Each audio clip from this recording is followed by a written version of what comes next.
Saudari-saudaraku yang terkasih, berjumpa kembali bersama saya Romo Antoro dalam Renungan Harian Kamis 22 Juli.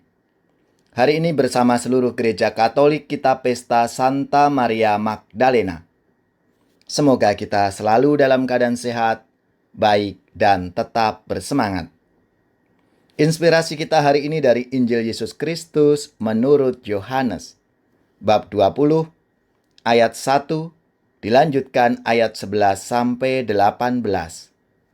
Marilah kita mengawali renungan kita dengan tanda kemenangan Kristus. Dalam nama Bapa dan Putra dan Roh Kudus. Amin. Pada hari pertama minggu itu, pagi-pagi benar, ketika hari masih gelap, pergilah Maria Magdalena ke kubur itu, dan ia melihat bahwa batu telah diambil dari kubur. Ia berlari-lari mendapatkan Simon Petrus dan murid yang lain yang dikasihi Yesus, dan berkata kepada mereka, "Tuhan telah diambil orang dari kuburnya, dan kami tidak tahu di mana ia diletakkan."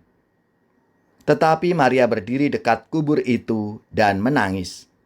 Sambil menangis, ia menyenguk ke dalam kubur itu, dan tampaklah olehnya dua orang malaikat berpakaian putih. Yang seorang duduk di sebelah kepala, dan yang lain di sebelah kaki, di tempat mayat Yesus terbaring. Kata malaikat-malaikat itu kepadanya, "Ibu, mengapa engkau menangis?" Jawab Maria kepada mereka, "Tuhanku telah diambil orang, dan aku tidak tahu di mana ia diletakkan." Sesudah berkata demikian, ia menoleh ke belakang dan melihat Yesus berdiri di situ. Tetapi ia tidak tahu bahwa itu adalah Yesus. Kata Yesus kepadanya, "Ibu, mengapa engkau menangis? Siapakah yang engkau cari?" Maria menyangka orang itu adalah penunggu taman, lalu ia berkata kepadanya, "Tuan, jikalau Tuan yang mengambil dia, katakanlah kepadaku di mana Tuan meletakkan dia, supaya aku dapat mengambilnya." Kata Yesus kepadanya, "Maria." Maria berpaling dan berkata kepadanya dalam bahasa Ibrani, "Rabuni," artinya guru. Kata Yesus kepadanya, "Janganlah engkau memegang aku, sebab aku belum pergi kepada Bapa. Tetapi pergilah kepada saudara-saudaraku dan katakanlah kepada mereka bahwa sekarang aku akan pergi kepada Bapakku dan Bapamu, kepada Allahku dan Allahmu." Maria Magdalena pergi dan berkata kepada murid-murid, "Aku telah melihat Tuhan," dan juga bahwa Dia yang mengatakan hal-hal itu kepadanya.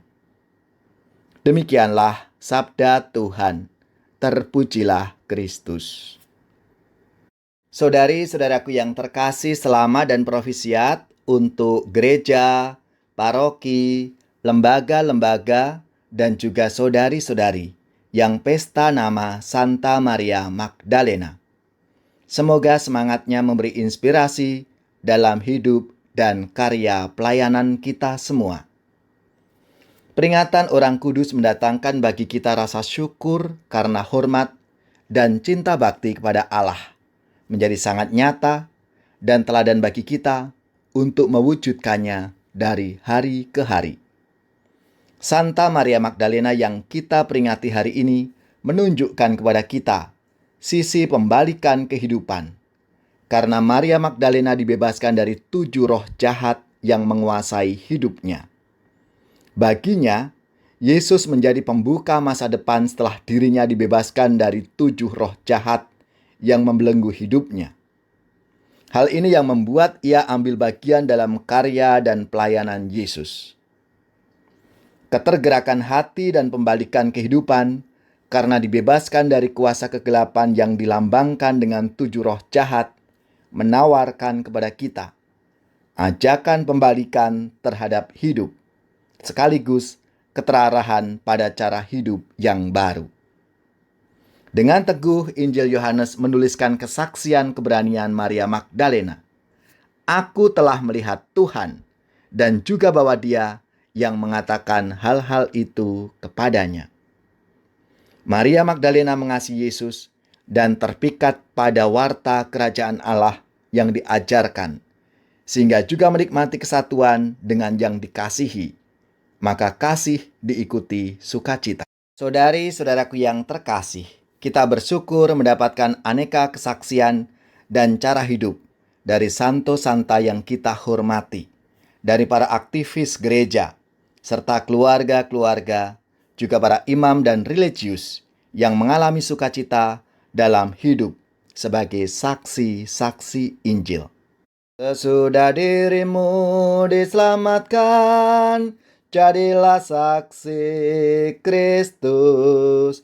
Cahaya hatimu jadi terang, jadilah saksi Kristus. Tujuan hidupmu jadi nyata, jadilah saksi Kristus. Semoga saudari-saudara sekalian, keluarga-keluarga, orang-orang yang kita doakan, mereka yang sakit khususnya yang terpapar COVID-19, seluruh tugas, belajar, pekerjaan, usaha serta karya pelayanan kita, dibimbing, dilindungi dan diberkati oleh Allah yang Maha Kuasa, Bapa, Putra, dan Roh Kudus. Amin.